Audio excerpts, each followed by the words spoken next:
लगाया जीएम साहब का। बिजली, हालांकि बिजली डीसी साहब भी तुरंत सुधरवा देते हैं, इसमें कोई शक नहीं है। दरअसल उन्हें ग्राउंड जीरो की हकीकत पता नहीं होती है। जब भी बिजली ज्यादा तकलीफ करता है तो मैं ग्राउंड जीरो थोड़ा डिस्कशन कर लेता हूँ। उस दिन डिहारी में भी किया था। बिजली उसके बाद से बिल्कुल सही है, क्योंकि उस दिन रात भर बिजली नहीं था जिस दिन मैंने उनको डिहारी में बताया था। बिजली सुधरा है, लेकिन आज जीएम साहब के सामने आलमगीर आलम साहब ने जनता का, साहेबगंज जिला और पाकुड़ जिला, बड़हड़वा, सारे इलाकाओं का जीएम साहब का जबरदस्त क्लास लगा दिया। मैं तो मीटिंग में गया नहीं था और मैं प्रेस कॉन्फ्रेंस में भी नहीं गया था, लेकिन आपके शो को लोग इतना प्यार करते हैं, चाहे वो भाजपा का हो चाहे कांग्रेस का हो। जब उन्होंने देखा कि निर्भय भाई तो आए नहीं, तो मुझे 2 को फोन आया, एक युवा नेता इखलाम नदीम का और एक मुर्शाद चच्चा का, और उन्होंने कहा कि आप आए नहीं। तो मैं बोला कि मैं तो जाता नहीं हूँ प्रेस कॉन्फ्रेंस वगैरह में, और फोटो वगैरह आ जाएगा पीआरडी के ग्रुप में, मैं दिखा दूंगा। तो उन्होंने कहा कि ऐसे कैसे होगा, अपना शो है और उसमें आप नहीं आइएगा, आप नहीं आइएगा तो अच्छा नहीं होगा। बोले प्रेस कॉन्फ्रेंस तो हो गया है, मुझे अभी एक पत्रकार से पता चला है।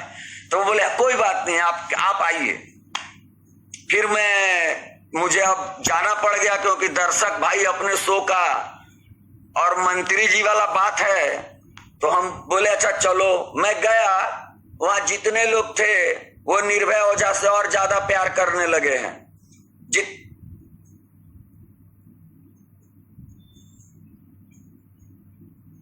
कुछ लोग जो है ना नहीं सुधर सकता है, कोई बात नहीं है, आपसे मैं बात कर लूंगा। तो मैं बता रहा था कि मैं जब वहां गया तो लोग अब मुझसे पहले से भी ज्यादा प्यार करने लगे हैं। वजह यह शो है, आपका शो है। उन्होंने कहा कि भैया आपका हम लोग शो देखते हैं, बहुत अच्छा लगता है, और लगता है कि साहेबगंज के लिए कुछ अब होगा, और हो भी रहा है। मैं बोला आप लोग का शो है और मैं आ गया हूं, चलिए थोड़ा मंत्री जी से मिल लेते हैं। मंत्री जी के पास भी मैं गया, बहुत सारे कार्यकर्ताओं और लोगों से घिरे हुए थे, लेकिन उन्होंने भी तुरंत रिस्पांस दिया, क्योंकि मैंने उनका लाइव इंटरव्यू किया था। और उन्होंने मुझसे कहा कि आप तो अब अपना चैनल वाले हो गए। हम बोले मेरा चैनल कुछ नहीं है, जनता का शो है। और उन्होंने मुझसे बात किया कई मुद्दों पर, और मैंने उनसे पूछा कि ऑडियो वायरल हो रहा है, इस पर आप अपना पक्ष रखिए। उन्होंने भी अपना पक्ष रखा। बगल में पंकज मिश्रा जी थे, उनको भी हम स्वीकार कर रहे हैं। लेकिन आप ही देखिए कि उस ऑडियो में मिश्रा जी कितना बोले हैं और भगत जी कितना बोले हैं। मैं देखिए पक्षपाती नहीं कर रहा हूं, आपको सबसे पहले आलमगीर आलम साहब का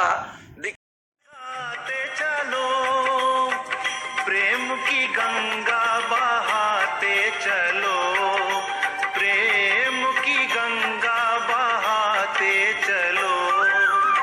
राह में आए जो दीन दुखी, राह में आए जो दीन दुखी, सबको गले से लगाते चलो, प्रेम की गंगा बहाते चलो।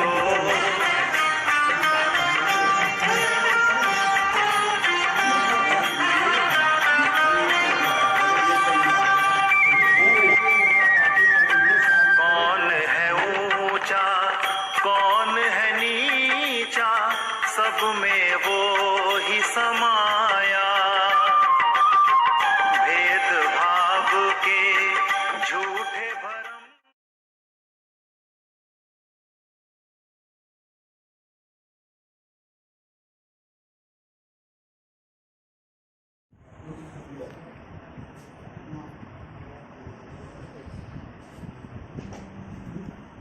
जो साहेबगंज में आए हैं सर, क्या कुछ हुआ है सर, थोड़ा बताएं सर। देखिए साहिबगंज जिला में कुछ जिला में अभी जो कोविड-19 आने के बाद जो यहाँ पर महामारी का फैलाव होने के बाद फसल हम नहीं आ पाए थे, सच पहली बार है। और जहाँ भी जाते हैं तो वहाँ कोविड-19 में लोगों के घर में अनाज पहुँचा कि नहीं पहुँचा, कितना % पहुँचा, या बिजली, पानी, सड़क, स्वास्थ्य की सुविधा, सही है कि नहीं है, इसी विषय पर बात हुई है। और जो कमी दिखाई दिया है उसको हम लोग को कहा। बिजली की समस्या में जैसे ज़्यादा जल्दी आज तो डीएम को ही बुलाया गया था। जी सर डीएम से बोलकर हम लोग बताया कि यहाँ पर बिजली जो है ग्रामीण क्षेत्र में तो बहुत कम रहता है, टाउन में 2-4 घंटा कम, 16 घंटा 18 घंटा, जैसा रिपोर्ट आया मेरे पास तो देगा। इन लोगों का कहना है कि पावर की कमी है। हम लोग कोशिश करेंगे, यहाँ पर 65 मेगावाट बिजली की जरूरत है कि हम लोग उतना बिजली यहाँ पर आपूर्ति किया जाए, ताकि शहर से लेकर ग्रामीण क्षेत्र में 24 घंटा बिजली रहे, 5 घंटा बिजली रहे। उस पर कुछ जो है काम जो है बाकी है, उसको भी त्वरित गति में किया जाए। उस गांव में थोड़ा भी मेंटेनेंस के लिए उस गांव में बिजली नहीं पहुँच जा रहा है ठीक से, वो भी देखने के लिए कहा गया है। या कहीं फॉल्ट हो जाता है उसको तुरंत मैंने उसको ठीक करके बिजली आपूर्ति करने का व्यवस्था सुधार करके बिजली देने की व्यवस्था किया जाए। इस पर दूसरी बात जो यहाँ पर हॉस्पिटल वगैरह है जो है आपका जिला, दवा मरीजों को नहीं मिल रहा है कि नहीं मिलता है कि नहीं मिल रहा है, उसका भी सर्वेक्षण हुआ है, कुछ खरीदारी भी किया गया है। तो सारे अनियमितता जो था उसको भी हम लोग उसके संग में लाकर बोले कि सब तो हो रहा है, गलत हो रहा है।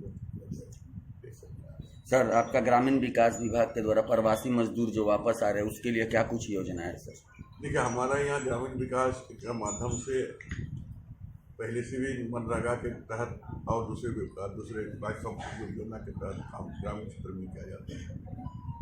प्रधानमंत्री आवास भी दिया जाता है, अम्बेडकर का आवास भी दिया जाता है।